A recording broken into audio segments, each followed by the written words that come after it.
Muy bien, hermanos, pues buenos días y damos la bienvenida también a los hermanos que nos visitan. Es una alegría teneros entre nosotros en esta mañana. A Lael, Heather, también a Pablo, Yolanda y Miriam y Daniel. Y también nos alegramos mucho de ver a Jonás, que ha estado fuera unas cuantas semanas, y la familia, y nos alegramos de que podáis estar entre nosotros hoy.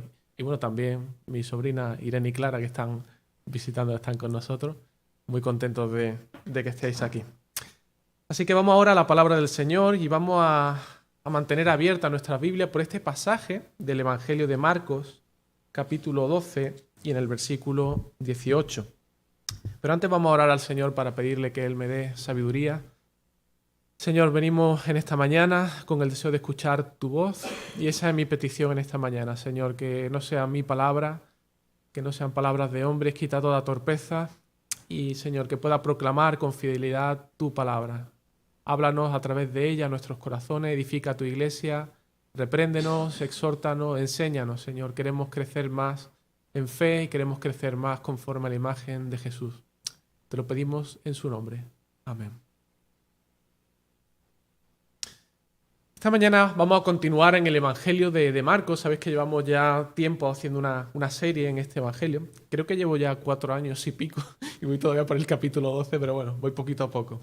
Mes a mes exponiendo la palabra. Y en esta mañana el pasaje que hemos leído se corresponde con la tercera de las confrontaciones que Jesús tiene con distintos grupos en el templo de Jerusalén. Si recordáis lo que estuvimos viendo, es martes, es la última semana antes de la crucifixión de Jesús, y en ese día martes Jesús está allí en el templo de Jerusalén y después de haber echado a todos los cambistas, ¿no? Y aquello provocó la ira de los líderes religiosos. Allí se urde un plan contra Jesús y la idea es que distintos grupos van a ir a Jesús para tentarle, para buscarle en alguna falta, para tratar de desacreditarle. Y ya vimos que hay un primer grupo que fue delante de Jesús, los líderes religiosos, los sacerdotes, los escribas, y aquí ellos se acercan a Jesús con preguntas capciosas, ¿no? Y sobre todo le hacen una pregunta, y es ¿quién te dio autoridad para hacer lo que hiciste, ¿no? Claro, Jesús lo deja en evidencia diciéndole, bueno, ¿y el bautismo de Juan de quién era? ¿De los hombres o de Dios, no? ¿Por qué? Porque ellos admitían el bautismo de Juan, pero Juan ¿de quién había hablado? Juan era simplemente el precursor de alguien que Dios enviaba, el Mesías, el Hijo de Dios, el cual venía y al cual había que enderezar camino, enderezar las sendas para darle la bienvenida. Y si Juan había dado testimonio acerca de Jesús y ellos creían que el testimonio de Juan venía del cielo, ¿por qué rechazaban a Jesús? Esa era la pregunta. Jesús los deja en evidencia. Hay una inconsistencia intelectual en estos hombres que pretenden destruir a Jesús y sin embargo aceptaban el bautismo de Juan. El problema es que había una dureza en el corazón de ellos. Luego hay un segundo grupo que ese mismo martes se acerca a Jesús, que es el que estuvimos viendo hace 2 domingos. Es una confrontación que ahora Jesús tiene con los fariseos, la facción más conservadora dentro de los judíos, y vienen acompañados de los herodianos. Qué curioso, ¿no? Algo que se llevaban a muerte entre los herodianos y los fariseos, y sin embargo, ahí los vemos que están unidos en su odio contra Jesús. Y la trampa que le hacen a Jesús en aquella ocasión era un tema político. ¿Debemos pagar tributo a César o no debemos pagar tributo? Era una pregunta muy complicada de contestar, porque si Jesús respondía que sí, eso suponía en un sentido aceptar el dominio de Roma. Además, ponerse al pueblo en contra, porque ellos estaban de alguna manera siendo oprimidos por Roma. Y además era en un sentido también admitir esa inscripción blasfema que había en aquella moneda, en ese denario que se usaba para pagar el impuesto, donde se describía a César con atribuciones divinas. Así que decir sí no parecía lo más apropiado. Claro, decir no tenía otro problema. Eso suponía quizás que Jesús iba a ser acusado de ser insumiso y ser llevado de manera prematura ante las autoridades romanas para ser acusado y quitárselo de en medio. ¿Sí o no? ¿Pagamos o no pagamos? Y vimos la sabiduría increíble, porque Jesús los dejó maravillados con la respuesta que le dio. Dad a César lo que es de César y a Dios lo que es de Dios. De nuevo Jesús los deja maravillados por tanta sabiduría. Y Jesús nos enseñó allí que hay 2 esferas de autoridad, hay varias esferas de autoridad. Están las autoridades humanas que han sido puestas por Dios las cuales debemos respetar, pero por encima de todas esas autoridades hay una autoridad, que es la autoridad de Dios, el cual es la autoridad suprema y al cual nos debemos. Debemos pagar impuestos al César, por supuesto, pero sobre todo debemos dar a Dios lo que es de Dios. En ese sentido, Jesús está poniendo el dedo en la llaga de los propios fariseos, porque ellos no estaban dando a Dios lo que era de Dios. Al igual que aquellos labradores malvados de esa parábola que Jesús les cuenta, que se habían apropiado de la viña del dueño y que no daban el fruto a su tiempo al Señor. Eso es lo que estaban haciendo ellos y Jesús los reprende: dad a Dios lo que es de Dios. Y en esta mañana vamos a entrar de lleno en esta tercera confrontación que Jesús tiene con otro grupo dentro de los judíos. Y la pregunta capciosa, el problema que les van a plantear Jesús, esta vez ya no es de naturaleza en cuanto a su identidad y su autoridad, no tiene que ver con un tema político, pagamos o no pagamos impuestos, sino que la pregunta tiene que ver con un asunto teológico. Y dice el versículo 18: entonces vinieron a él los saduceos, que dicen que no hay resurrección, y le preguntaron. Le van a hacer una pregunta este grupo, son los saduceos los que se acercan a él. Parece que estaba como muy bien organizado el ataque contra Jesús, ¿no? Hay distintos grupos, se van acercando, y en esta ocasión Marcos nos dice que le toca el turno a estos saduceos. Ahora, ¿quiénes eran los saduceos? Sabemos que los fariseos era esta facción más conservadora, más ortodoxa dentro del pueblo de Israel, pero los saduceos eran un grupo quizá en el otro extremo. Era un grupo de corte mucho más liberal dentro de los judíos. Lo curioso es que los saduceos tienen su origen en la misma época que la época de los fariseos. Como decíamos la otra vez, allí en el año 175 a.C., cuando se interrumpe la sucesión sacerdotal en el templo de Jerusalén y ese cargo es comprado por Antíoco IV Epífanes, allí se produce una revuelta entre los judíos, liderada sobre todo por Judas Macabeo, que están en lucha, ¿no?, ante esa invasión de los extranjeros, la influencia griega, y allí se produce toda esa lucha en defensa de, digamos, la cultura y los valores judíos, y allí, en esa lucha por la toma de posesión de ese cargo del sacerdocio y de rey, los saduceos surgen como un grupo político que apoyaron a un tal Juan Hircano, el cual ejerció este cargo de sumo sacerdote y también de rey. Así que estos saduceos surgen de esa manera, como reacción ante esa invasión extranjera y en apoyo de este Juan Hircano. Ahora, claro, podéis entender que los fariseos se llevasen a muerte con los saduceos, porque los fariseos pensaban que estos cargos de sacerdote y de rey no podían ser ejercidos por cualquiera.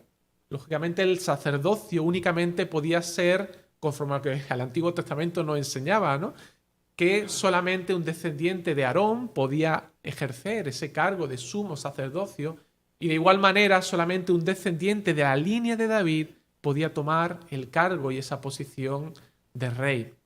Así que los saduceos y los fariseos se llevaban también muy mal entre ellos.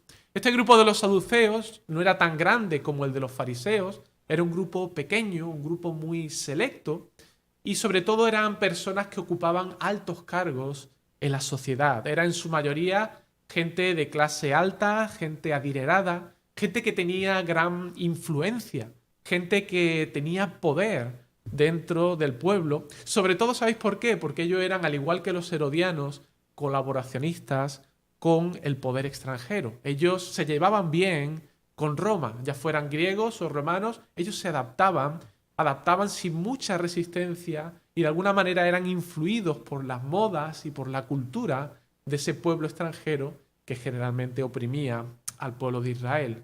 Y es precisamente por esta razón que ellos eran muy odiados tanto por los fariseos como por los celotes, que sabéis, los celotes eran otro grupo que se oponían de manera violenta al sometimiento a Roma. Así que estos eran los saduceos, un grupo político pequeño, pero con mucho poder y con ideas muy liberales y muy adaptadas. Eran hombres de su tiempo, de su época. Ahora, en cuanto a lo doctrinal, ellos eran muy racionalistas en un sentido. Ellos negaban, por ejemplo, la inmortalidad del alma, así como la resurrección de los muertos. Veían esto como algo ridículo, algo poco racional. ¿Quién puede creer que un muerto puede resucitar de nuevo a la vida? De hecho, ellos negaban la existencia de espíritus y de los propios ángeles. Ellos no creían que los ángeles pudieran existir. Todo lo que tuviera un cierto tinte de sobrenatural era algo que los saduceos cuestionaban completamente. Ellos, por ejemplo, no aceptaban tampoco la predestinación. Ellos enfatizaban más bien el libre albedrío humano para escoger entre el bien y el mal, ¿no? Al contrario que los fariseos, que ellos sí que creían en la predestinación. Así que estos saduceos eran muy intelectuales, eran muy racionalistas. Ellos, de hecho, ni siquiera aceptaban el Tanaj, que es todo el Antiguo Testamento, sino que solamente aceptaban la Torá, los 5 primeros libros, el Pentateuco, escritos por Moisés. Y por tanto rechazaban también toda la tradición oral rabínica de interpretación de la Tanaj. La consideraban como algo obsoleto, como algo excesivamente ortodoxo, excesivamente literalistas. Ellos se alejaban de la ortodoxia judía, siendo más bien su manera de pensar materialista, en una línea muy liberal, y en su forma de vivir también eran mucho más relajados y más mundanos que el resto de grupos dentro de los judíos. Así que ahí tenemos a este grupo de los saduceos que están delante de Jesús y vienen con una cuestión teológica para poner a prueba a Jesús, para desacreditarle ante la gente. Y le dicen, versículo 19, Maestro, Moisés nos escribió que si el hermano de alguno muriere y dejare esposa, pero no dejare hijos, que su hermano se case con ella y levante descendencia a su hermano. Aquí los saduceos están haciendo referencia a una enseñanza de los libros de Moisés, en concreto del libro de Deuteronomio, que es conocida como la ley del levirato o el levirato. Y allí en Deuteronomio se nos detalla exactamente cómo funcionaba esta ley que Moisés había dado al pueblo. Allí en Deuteronomio 25, versículos 5 al 10, nos dice: Cuando hermanos habitaren juntos y muriere uno de ellos y no tuviere hijo, la mujer del muerto no se casará fuera con hombre extraño. Su cuñado se llegará a ella y la tomará por mujer y hará con ella parentesco. Y el primogénito de ella, que diera a luz, sucederá en el nombre de su hermano muerto, para que el nombre de éste no sea borrado de Israel.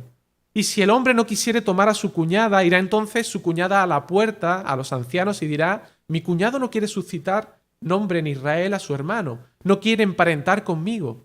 Entonces los ancianos de aquella ciudad lo harán venir y hablarán con él, y si él se levantare y dijere: no quiero tomarla, se acercarán entonces su cuñada a él delante de los ancianos, y le quitará el calzado del pie, y le escupirá en el rostro, y hablará y dirá: así será hecho al varón que no quiere edificar la casa de su hermano, y se le dará este nombre en Israel, la casa del descalzado.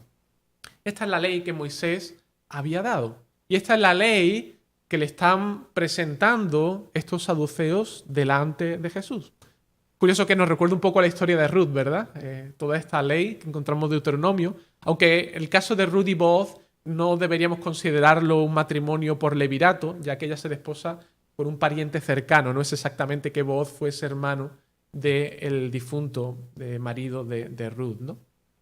Así que bueno, estos saduceos están preparando la prueba, la pregunta delante de Jesús. Y para preparar esta pregunta que le están haciendo, ellos ponen sobre la mesa esta ley del levirato delante de Jesús. Y a continuación, una vez que le han presentado esta ley que todo el mundo aceptaba, que Jesús también aceptaba y que todos enseñaban, ahora ellos les van a plantear un caso, no sé si hipotético, posiblemente, a Jesús, en el que según sus mentes racionales, si uno afirma realmente y cree en esta ley del levirato dada por Moisés, entonces este caso podría poner en tela de juicio otra de las enseñanzas de Jesús, que es la resurrección de entre los muertos. Ellos quieren poner en aprietos al Señor Jesucristo, porque este es el caso que los saduceos le plantean. Muy bien, Jesús, ¿tú crees que Dios dio esta ley del levirato? Ok, te vamos a plantear un caso, a ver qué nos dices.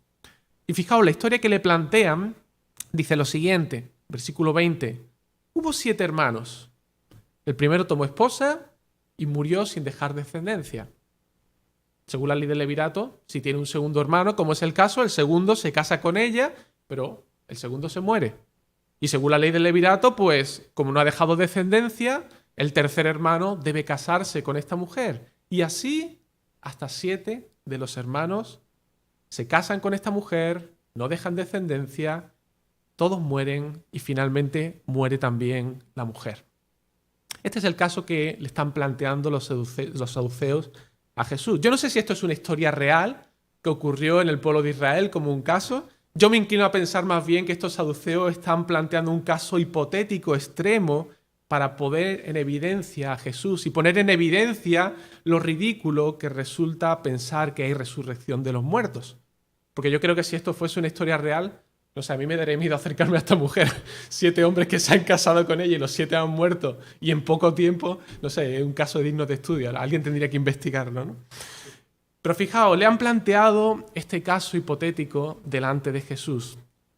Y una vez que le plantean este caso, le dicen los saduceos: muy bien, Jesús, en la resurrección, pues cuando resuciten, me puedo imaginar la cara de los saduceos, ¿no?, haciendo esta afirmación, porque sabemos que ellos nos creían en la resurrección de los muertos, así que seguramente estas palabras están cargadas de sarcasmo. Ellos están de alguna manera frotándose las manos, diciendo, bueno, aquí te vamos a pillar sí o sí.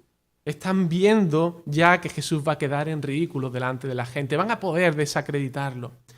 Muy bien, Jesús, entonces la resurrección, cuando ellos resuciten, según tú dices, ¿cuál de ellos será mujer?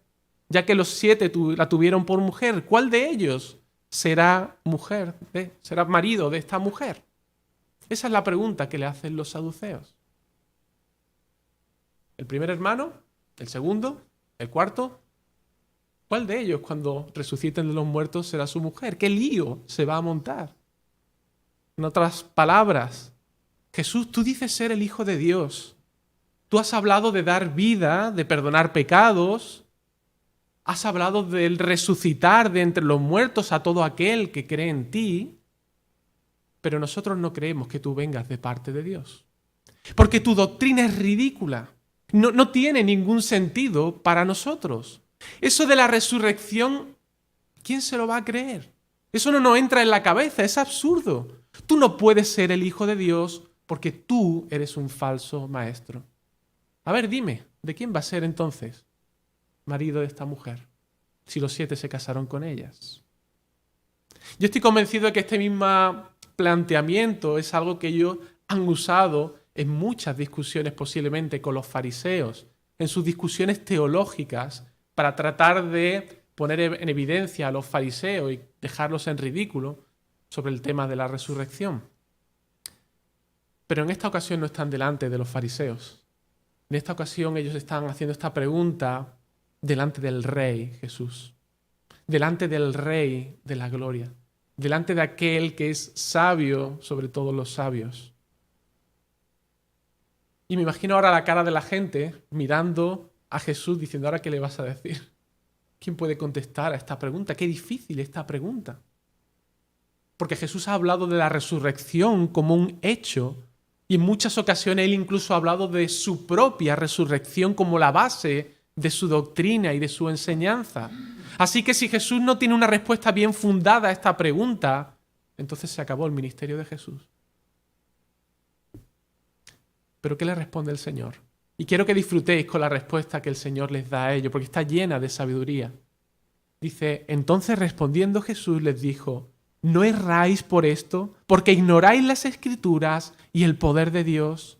Porque cuando resuciten de los muertos, ni se casarán ni se darán en casamiento, sino que serán como los ángeles que están en los cielos. En primer lugar, Jesús le deja una cosa muy clara a estos saduceos. Ellos están muy equivocados, muy errados. Están completamente perdidos en este tema doctrinal sobre la resurrección. Y hermano, creo que es importante resaltar esto porque vivimos en tiempos donde nadie cree en verdades absolutas. Estamos inmersos en una cultura posmoderna donde a veces se nos impregna a nosotros también como creyentes. Y no es políticamente correcto decirle a una persona estás completamente equivocado en lo que estás pensando. Se dice, yo no soy nadie para juzgar. ¿Tú quién eres para decirle a la gente cómo vivir? Eres muy orgulloso si tú vas por la vida como si tuvieras la verdad absoluta. Ninguna cultura debería tratar su cosmovisión de predicarla o imponérsela a nadie, porque no existen verdades absolutas. Cada uno tiene su verdad. ¿Os suena esta frase? Cada uno tiene su verdad. Y lo importante es lo que le funcione a cada uno, que seas feliz con tu verdad particular. Cada cual que se construya su opción de vida como mejor le parezca. Y hay de aquel que se atreva a criticarlo. ¿Verdad? ¿Os suena? Esa es la manera que tiene de pensar el mundo hoy. Pero Jesús no es posmoderno. Jesús no se apunta a esta filosofía contemporánea. ¿Sabéis por qué? Porque Él es la verdad. Él es la verdad. Y Él está lleno de sabiduría y también de amor. Amor lo suficientemente valiente para dirigirse a estos saduceos y decirle, estáis completamente equivocados. Porque hace falta tener amor y ser valiente para en ocasiones decirle al mundo, estáis equivocados. O decirle a tu hermano, estás equivocado. Hay que tener amor para hacer eso. Y hermanos, debemos aprender de Jesús a tener ese mismo espíritu de amor para decirle a la gente la verdad. Somos llamados a ser valientes y a confrontar en ocasiones con base en las Escrituras. No en base a nuestra preferencia, sino en base a la verdad que Dios ha revelado a todo aquel que esté errado, que esté equivocado. Y en medio de una cultura posmoderna, como es la nuestra, somos llamados a presentar la verdad del Evangelio, sin tapujos, sin vergüenza, de manera clara, sin excusarnos, sin pedir perdón por ello, sin adaptar nuestro mensaje, sin suavizarlo, porque las Escrituras son la verdad de Dios revelada al hombre. Y Jesús se lo dice a los saduceos de manera muy clara. Estáis equivocados porque ignoráis las Escrituras. Así que por un lado, somos llamados a decir la verdad, pero también a tener un espíritu humilde para recibir la confrontación en todas aquellas áreas de nuestra vida en las que nosotros podamos estar errados para aprender y para ser corregidos por el Señor. Porque a fin de cuentas no hay otro camino para llegar a la salvación que ser confrontados con la verdad del Evangelio.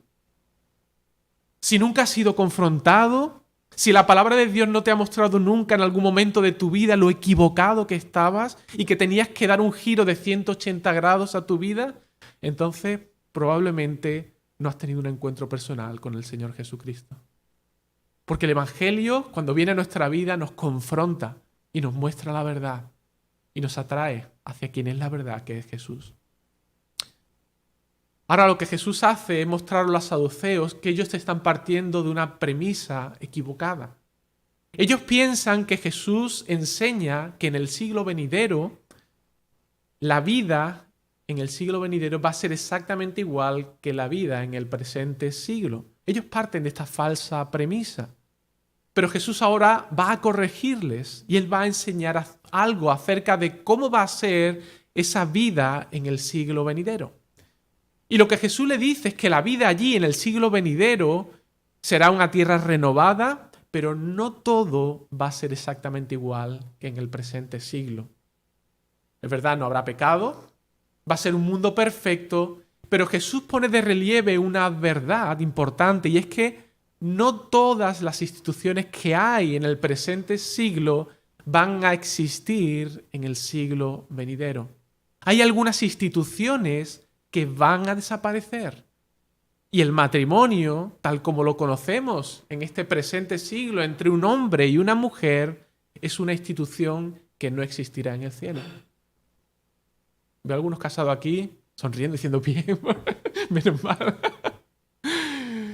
Hermanos, el matrimonio en el siglo venidero no existirá. ¿Sabéis por qué el matrimonio no va a existir en el siglo venidero?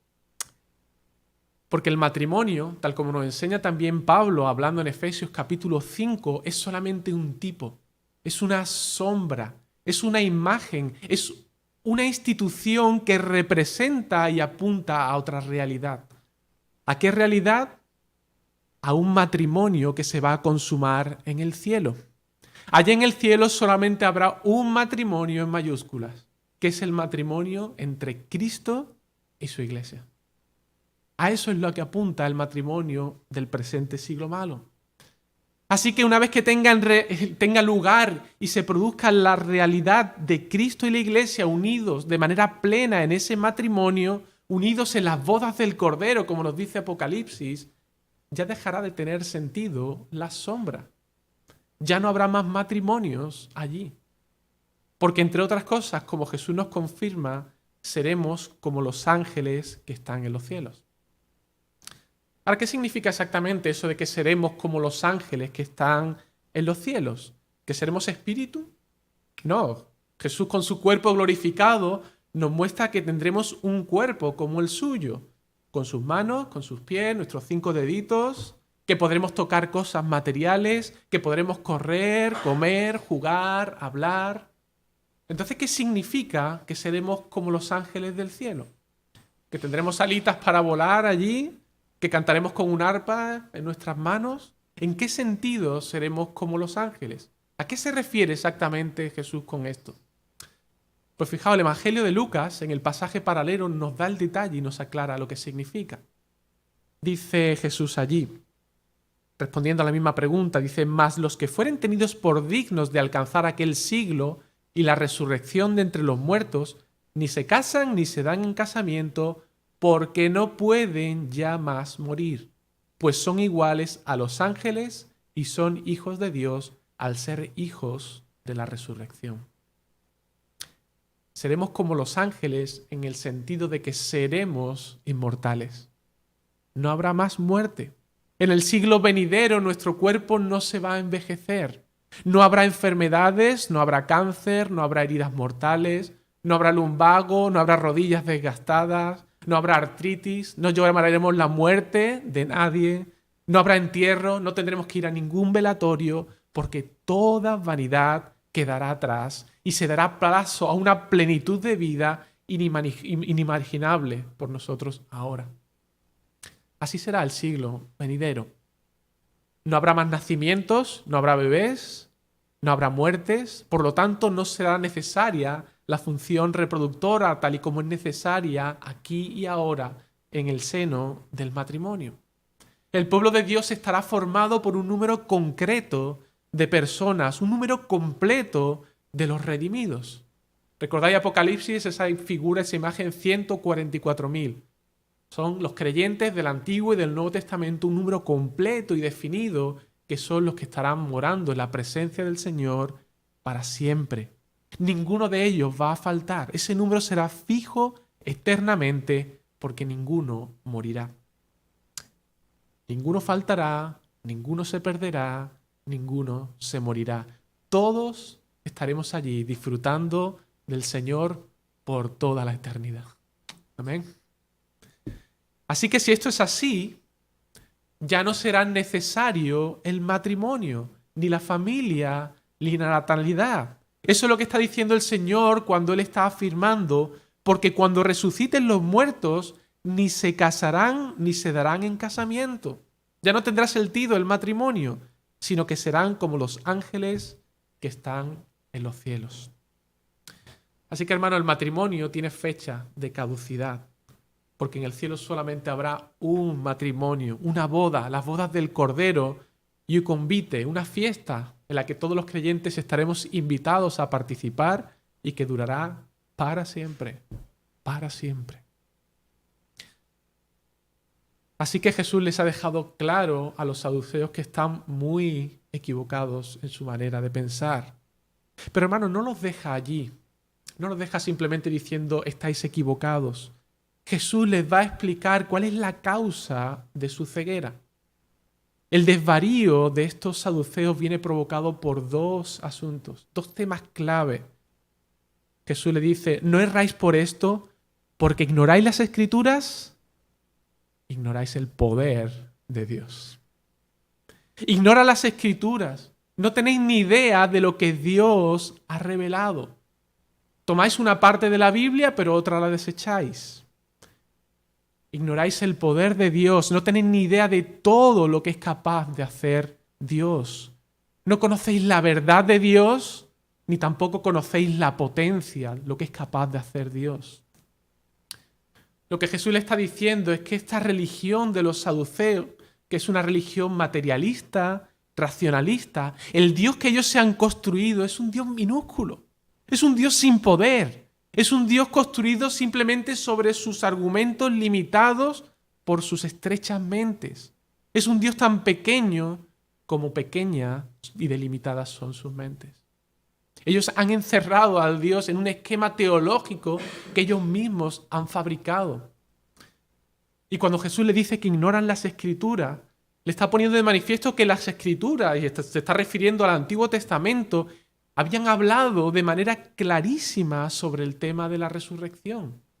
De manera clarísima. Fijaos, Salmo 49, 14 y 15. Dice, como a rebaños que son conducidos al Seol, la muerte los pastoreará y los rectos se enseñorearán de ellos por la mañana. Se consumirá su buen parecer y el Seol será su morada. Pero Dios redimirá mi vida del poder del Seol, porque Él me tomará consigo.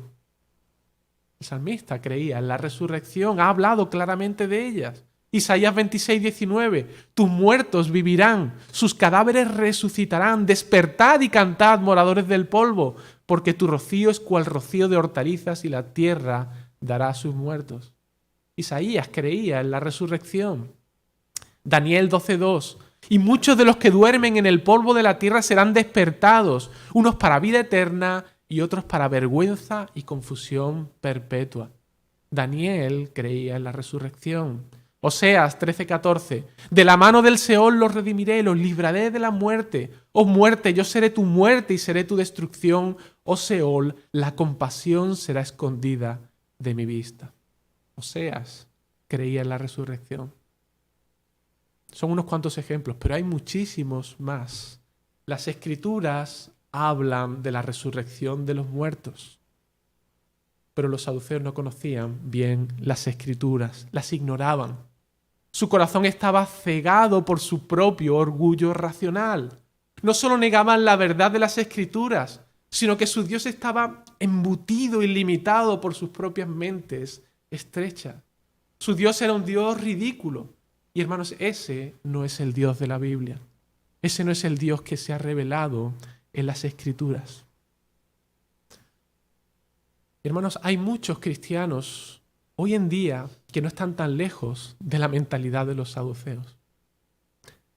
Hay muchos cristianos que se enorgullecen y presumen de haber superado la etapa infantil de esas personas que creían al pie de la letra en los relatos milagrosos de las Escrituras. Incluso se burlan de nosotros que nos dicen, sois literalistas, no podéis interpretar las Escrituras de manera tan literal. Ellos dicen, la Biblia hay que entenderla de una manera más alegórica. No hay que ser tan literal a la hora de entender los textos. Ellos dicen, por ejemplo, cuando la Biblia habla en Génesis sobre el relato de la creación, no lo puedes entender de una manera tan literal, ni tan histórica. Génesis es más bien una parábola, una alegoría, un mito, para explicar a las mentes sencillas de la época cómo fue la creación. Hoy en día la ciencia ha demostrado claramente que tomar este relato de Génesis como un evento real e histórico es intelectualmente incoherente. No puede ser sostenido por alguien que sea mínimamente inteligente. Hay cristianos que piensan así. Ellos dicen, Jonás, eso es una parábola.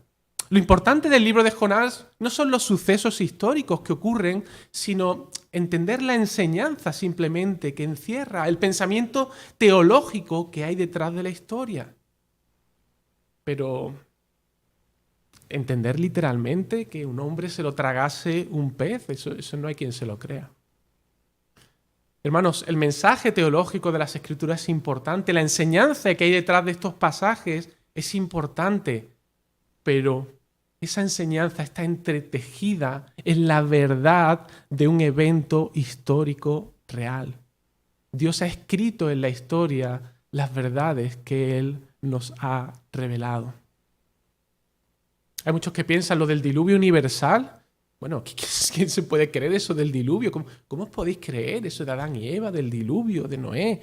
la burra de Balaam, cuando Dios abrió el mar rojo delante del pueblo de Israel, las plagas de Egipto, el nacimiento virginal de Jesús, cuando Jesús anduvo por las aguas del mar de Galilea. ¿Quién se va a creer eso? Cuando Jesús alimentó a 5.000 con 5 panes y 2 peces. La resurrección de Jesús, ¿de verdad que os lo tragáis? Hay muchos que piensan de esa manera.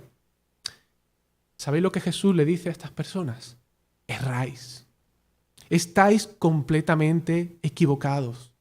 ¿Sabéis por qué? Porque ignoran las Escrituras. Ellos han colocado otras fuentes de conocimiento al mismo nivel que la verdad de Dios. Han colocado lo que hoy en día vemos en muchos círculos, ese cientificismo que equiparan a las Escrituras, si no lo ponen en muchos casos por encima. Y ojo, digo cientificismo y no digo ciencia.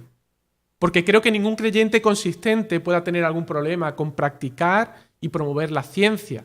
Han existido a lo largo de la historia multitudes de grandes científicos que eran creyentes y que han aportado grandes avances que han cambiado el mundo.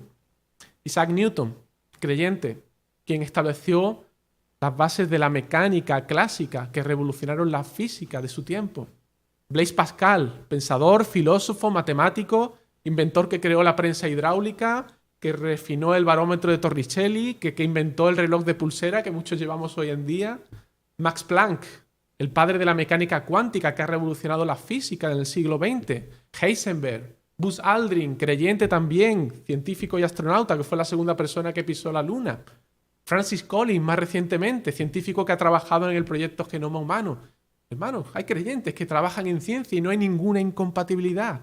Todos ellos practicaban la ciencia usando el método científico, una metodología que nos dice que podemos obtener nuevos conocimientos, de lo que ha caracterizado la ciencia de siempre, que consiste en la observación de un fenómeno de manera sistemática, la medición de ese evento, la experimentación y luego formulamos una teoría que nos permite tener conocimiento de cómo funciona el mundo que Dios ha creado y nos permite avanzar y crear cosas.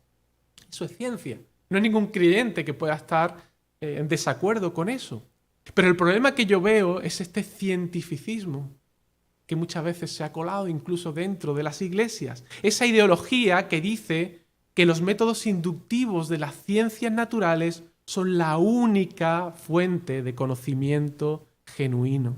Y que solamente esta fuente de conocimiento puede producir un conocimiento auténtico sobre el hombre y sobre el mundo en el que vivimos. El Dios cientificismo. Y cuando te adhieres a esta manera de pensar y la colocas al mismo nivel que la palabra de Dios, entonces pueden ocurrir dos cosas. O tienes que quitar a Dios de la ecuación de tu vida y te conviertes en ateo, o reduces a Dios a un osito de peluche que no tiene poder ninguno, porque solamente lo que este cientificismo proclama puede ser dicho como verdad. O como dice Jesús, ignoras, pasas por alto el poder de Dios, porque la ciencia no puede explicar el poder de Dios. El cientificismo no te va a dar una explicación racional de cómo funciona el poder de Dios y lo que es capaz de hacer Él. Hermano, cuando quitas todo lo sobrenatural de tu teología y del Evangelio, te has quedado sin Evangelio y sin cristianismo. Alguien dijo, si despojamos el cristianismo de todo lo sobrenatural, lo único que nos queda es una ética mansa e inofensiva, un conjunto de reglas morales sencillas con algunos ritos religiosos, pero esto no salva a nadie ni nos satisface. Mantengámonos en el cristianismo de la resurrección, que nos lleva a vivir por el poder de Dios. Confiemos que un día Cristo nos levantará de los muertos y transformará completamente nuestra vida, dándonos un nuevo cuerpo y una nueva vida en un mundo mejor. No nos movamos de la línea que Cristo nos ha marcado. No te muevas de esa línea. Hermanos, tenemos que adherirnos a la palabra de Dios, conocerla en profundidad y a la vez creer que nuestro Dios tiene poder para hacer lo imposible. Ambas cosas son fundamentales para nuestra fe. ¿Por qué creemos que Dios hizo el mundo en 6 días? Porque Él tiene poder para hacerlo. ¿Hay algo que le limite? La ciencia te dirá, eso es imposible. Según observo el mundo, la materia ni se crea ni se destruye, solo se transforma. Pero la palabra dice, y Dios dijo, y fue hecho. Dios dijo, y fue hecho. Dios tiene poder para crear de la nada, con tan solo decirlo, porque Él tiene poder, ese es nuestro Dios.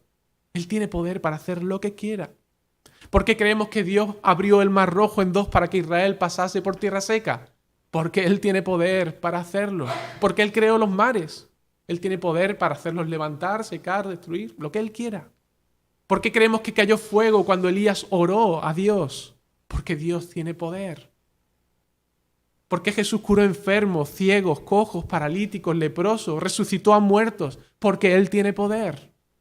¿Por qué creemos que Jesús es Dios hecho hombre y que entregó su vida en una cruz del Calvario y que al tercer día resucitó de entre los muertos? Porque Él tiene poder.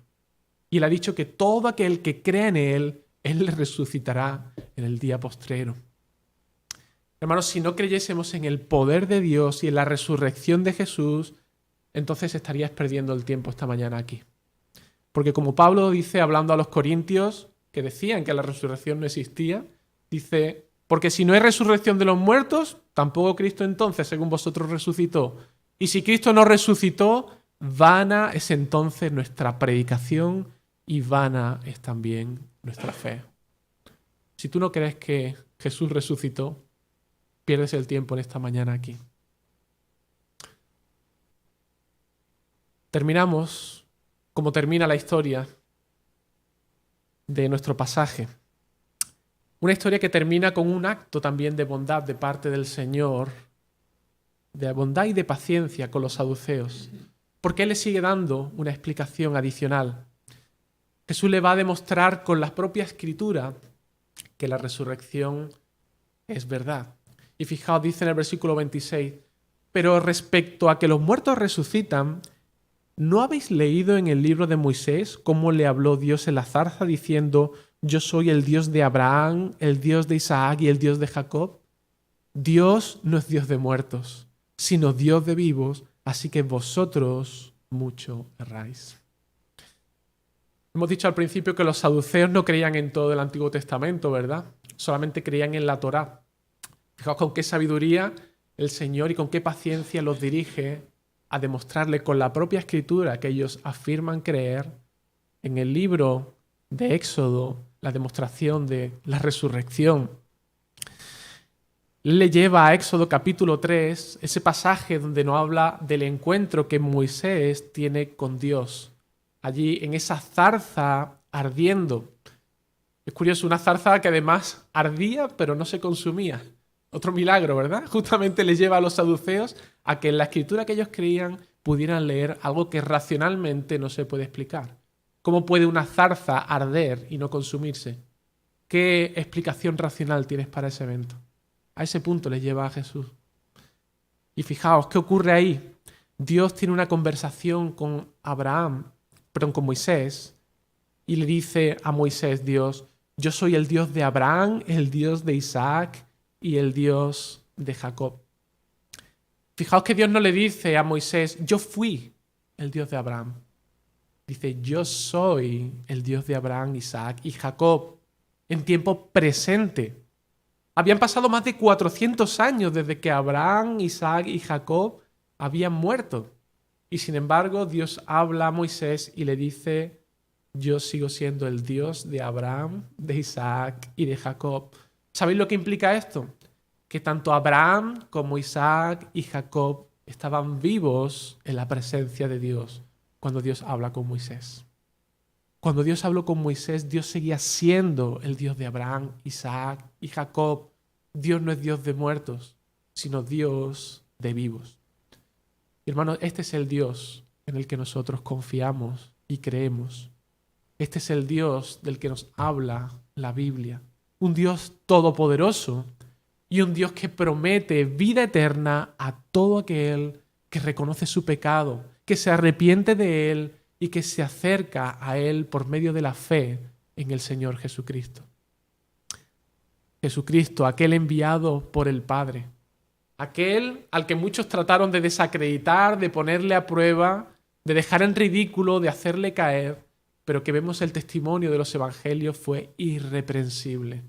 Perfecto, no pudo nadie pillarle en nada. Nadie pudo pillarle en una mentira, en algún defecto, porque Él es todo luz, todo verdad, toda sabiduría. Y este mismo Jesús, el Hijo de Dios, Dios encarnado, 100% hombre, 100% Dios, fue aquel que se entregó a la muerte en la cruz del Calvario para que todo aquel que cree en Él pueda tener vida eterna. Y todo aquel que crea en Él, Jesús mismo ha prometido que le resucitará en el día postrero y tendrá amplia entrada en la gloria de su reino. Jesús lo dijo: el que come mi carne y bebe mi sangre, es decir, el que se acerca a Él, se abraza a Él por la fe, el que deposita toda su confianza y se identifica con Cristo Jesús, Jesús mismo dice, tiene vida eterna, está garantizado, vida eterna, y yo le resucitaré en el día postrero. De la misma manera que Jesús resucitó de entre los muertos, Él nos ha prometido que nosotros también seremos resucitados en aquel día. ¿Crees esto?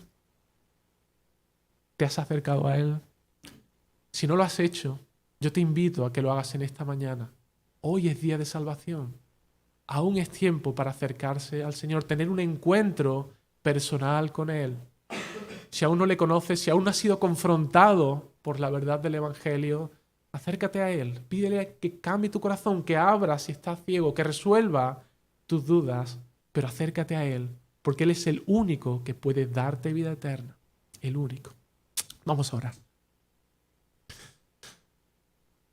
Señor, gracias por el testimonio que tenemos de tu palabra. Gracias por la verdad que nos has revelado en ella. Y en esta mañana queremos someternos, sujetarnos a esta palabra, reconociendo que es la que tiene autoridad sobre nuestras vidas. Señor, te pedimos que tú nos transformes por medio de esta palabra, que apliques estas verdades que hemos estado hablando en esta mañana a nuestro corazón, que podamos aferrarnos a ella en medio de un mundo que nos quizá deja en ridículo pensando que somos infantiles por creer estas historias que tú has revelado. Señor, tu palabra es verdad y confiamos y creemos en ella.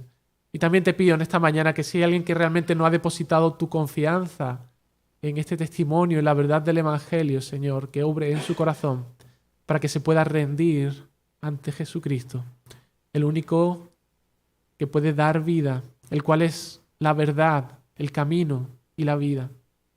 Señor, obra en el corazón de todos aquellos que aún no han sido transformados por tu Espíritu, Señor, y que puedan venir a los pies de Cristo, que puedan reconocer su pecado y que puedan glorificar tu nombre, reconociendo que tú eres Dios poderoso, Dios sobre todas las cosas. Te lo pido en el nombre de Cristo Jesús. Amén.